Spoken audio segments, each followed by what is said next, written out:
Hello, avid readers, book nerds, and casual observers, and welcome to the Read Along brought to you by the Lit Round Table. I'm Joseph. And I'm Anna, and today we're talking about The Light of the Midnight Stars by Rena Rossner. All right, here we are, part 10. Part 10! So, coming off the heels of the last section, things were steamy with a Starman. Now, things are going to be a little more chill in this section, and we get to start it off with Stana. Well, actually, we get to start it off with an epigraph. Oh, sorry. You're right, the epigraph. The epigraph comes first. It does. So in the epigraph, we learn about Theodora, who is the daughter of Basarab, the king.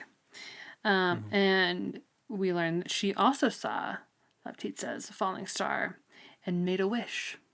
And as falling stars do, the wish is granted. But that's all we know. We don't know what the wish was. Correct. And then we get to Stana. So, it's a very enticing little epigraph. I was like, I want to know more. I want to know more. But, anyway. No. Move on to Stana. Yes, Stana. Yep. Our girl is very conflicted and feeling very guilty about her feelings. And so she has dug up the tallet for Gavriel and has wrapped herself in it to cry. And she's like lamenting that it doesn't smell like him. It just smells like the earth. But even if she hadn't buried it, it wouldn't have smelled like him because he never got to wear it. And yeah, the poor thing. She's bumming. She's bumming hard. Mm-hmm. But then, while she's doing this, she meets Theodore in the woods again.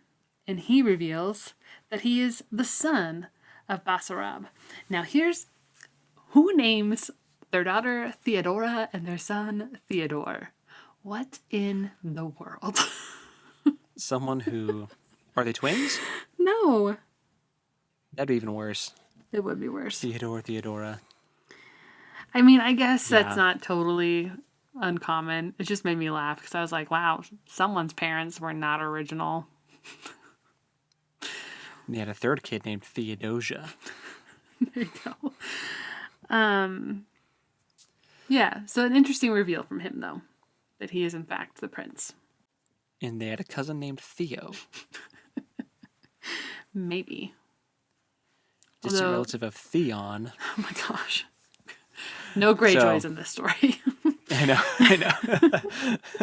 No Theon Greyjoy. No. Yeah. So she does meet Theodore in the woods again, and he invites her to go on a picnic. And her sisters. Super random. He knows about her sisters. Because apparently they are there. Right. They just kind of like wander in. Well, I think it may have been established Were they there with her? Like, because they go out to the woods and then every once in a while one of them will like fall behind. Or what have you. So. Oh, right. Because Anna comes in with Laptitsa and there's like a moment where Stana, she can tell by Stana's expression that Stana's not alone, but they still come in. Because Stana says, oh, it's safe. It's just Theodore. Yeah. Good old Theodore. Yeah. Let's have a picnic. Yes. And my note is, they all settle in for a picnic. Duck, duck, dot, dot, dot. Duck, duck, duck. Let me try that again. Duck, duck, duck. They all settle in for a picnic. Dot, dot, dot. What could go wrong? Question mark. Mm-hmm. Yeah. Settle in for a picnic with the prince. And his guard Friends. entourage. Yes. Yeah. And there's like some really weird moments of like, one of them mentions how they were uncomfortable by the casual touching that was happening with one of the guards, but felt like if they said anything that would just draw more attention to it and make it more awkward, so they were just dealing with it. And I was like, oh, that's really gross. I think it was Anna, and I feel like in the next section. That's probably like how it is just being a female in a lot of situations. And that sucks. Yeah. Not really something I've had to deal with much. Yeah, that's I unfortunate. yeah. I had a moment reading that of uh, what's the word? Realization? Just realization. Mm-hmm. Yeah, realization of something that I've never really had to deal with. So it's cool to have those moments written in like this, and female author, Mm-hmm. shining a light on things Yeah, that sometimes you wouldn't always think about being an issue. totally. Don't touch people that you don't ask them first if you can touch them. That's weird, Yeah. especially if you're a star. You know, I'm going to go out on a limb and say that that was, in fact, quite consensual. hey man, he never asked.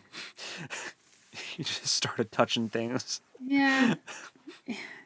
Yes. But she was also touching Uh, him, and she kissed him. If you yeah, don't know no. what we're talking about, you are probably not caught up on the book, and you should stop listening. But our last section, part 9, goes over Yeah, Letizza's yeah, section, which is what we're referencing here. But anyway, yeah. Anyway, they have a they have a picnic, and picnic. it's weird. Yes. Well, so we have an Anna section then going into detail on the picnic, and Hmm. the sisters are paired up with. They each have a man that they're sitting with, which is weird. Hmm. Stana's with Theodore, and Anna is with a man named Constantine, and he is very flirty. This is where the touching happens. Hmm. Um, and she also feels guilty that Stana didn't get to be intimate with Gabriel. Everyone is just like really mourning uh, Stana's intact virginity in these sections. Like Yeah, yeah, it's yeah, just like, oh, I'm so sorry that you're a virgin. Sorry, Stana. yes. And she also has a lot of thoughts about breaking old habits, like not blessing the food before they eat it, because she sees Leptitsa like start to say a blessing and then stop Hmm. herself, and she eats meat that isn't kosher. So we see that they're really deviating from their religious practices Yeah. in this new land. And did we skip over the part where Stana is like um super um feeling super bad about having feelings for Theodore instead of Gavriel when she was like, I promised that I'd wait until the end of time for him, and how Mm, she has that moment where she she's like, I promised to wait till the end of time, and like I said I'd love you forever, and you're my angel, and now I can't even remember your face. Yeah, so that's part of when she's feeling all the feels wrapped up in the talent and feeling really Okay, guilty. yeah. But yes, thank you for being more specific about that. Hmm. Yeah. And I only mentioned that because I wanted to add on that it seems like what were their feelings for each other genuine and true? I'm sure they were, but at the same time, they were teenagers.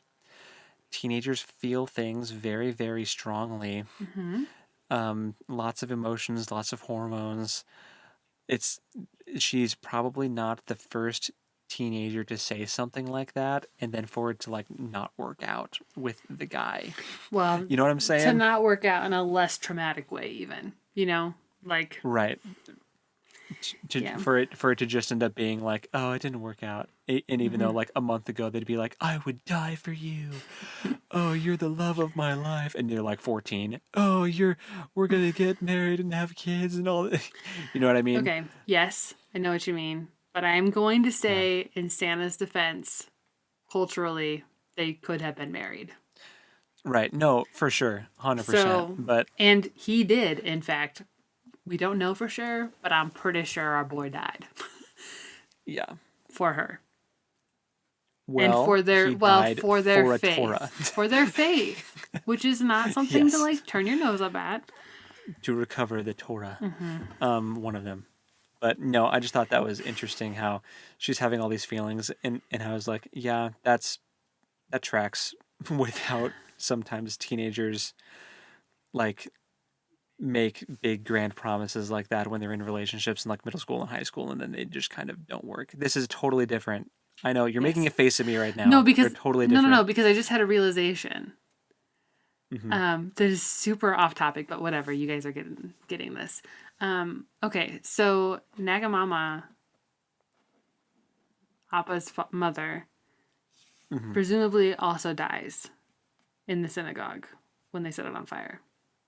Yeah. But that's not, like, it's not confirmed. We don't see it on the page. And nobody, in fact, sees True. it.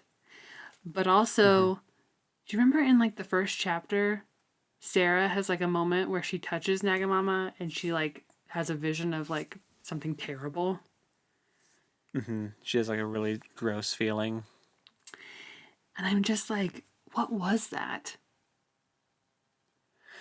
Like, And if she's really gone now, how are we ever going to find out what that is or what that was? so it's either a few things in my mind that because I've been thinking the same thing.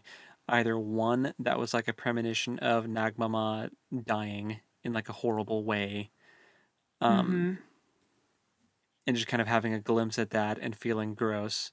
Or two, there's something nefarious and weird with Nagmama, and she's gonna come back at some point in some kind of antagonist role, or just in some kind of weird way. Yeah. Like maybe Nagmama got like replaced by evil doppelganger Nagmama. I don't know. I don't know, Maybe. man. I guess we'll see. But those are the two things that I've been wondering about. Like, is she actually dead? And if she isn't, is she like why the mist is a thing? Like, is there something there? Did she like make the mist come over? Is she really Nagmama? Right. Or was it just a feeling icky because she was going to die a horrible death? You know. Right. But Just waiting for that aha moment, man.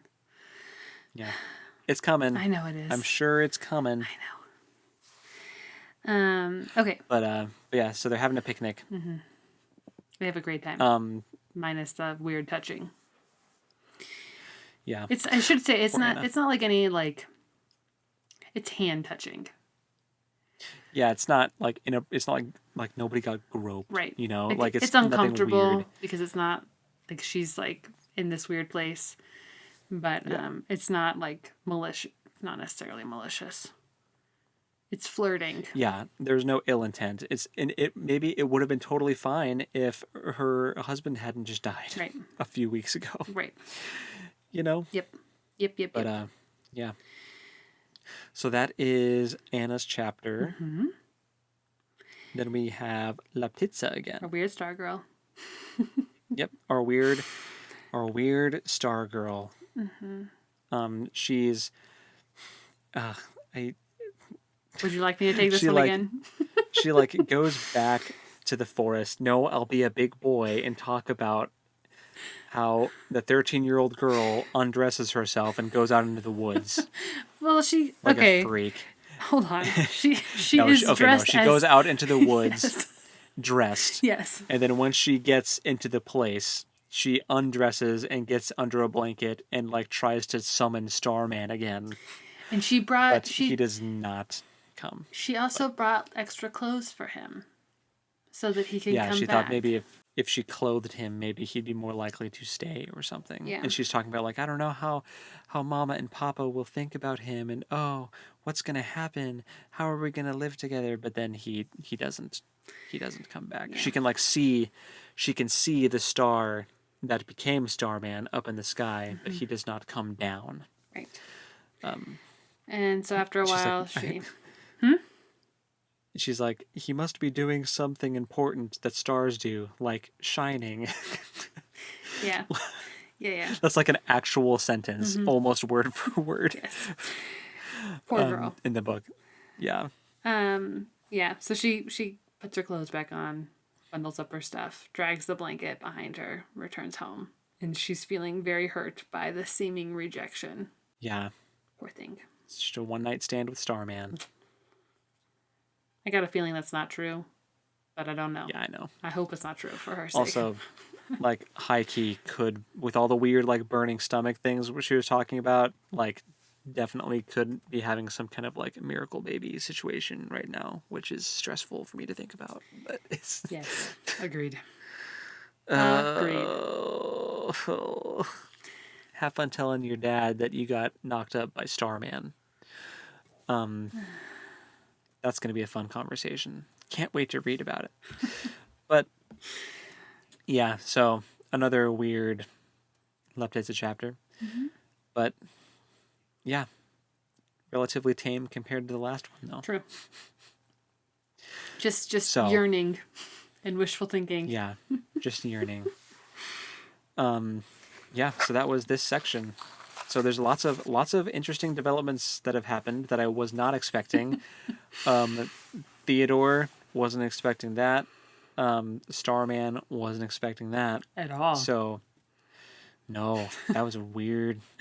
Well, okay, I keep saying weird, but it's like it's just an unexpected turn. Yes.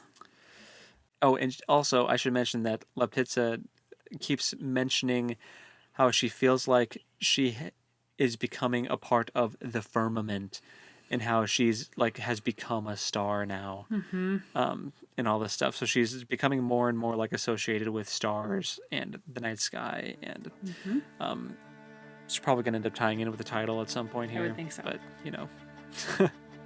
does she become the light of the midnight stars? Whoa. Perhaps. I guess we'll see. But yeah, that's what we got. So what's the next assignment? We have 2 sister cycles for our next assignment. So you're going to read until you get to the Book of Solomonars, page 147, verse 4. Alrighty. Very good. But that's 2 sister cycles. Sounds good. They're a little, see what happens next time. Longer. Okay. So that's where there's only 2. Cool. Alrighty. Well, until next time, happy reading. And we'll talk to you next time. Later. Bye.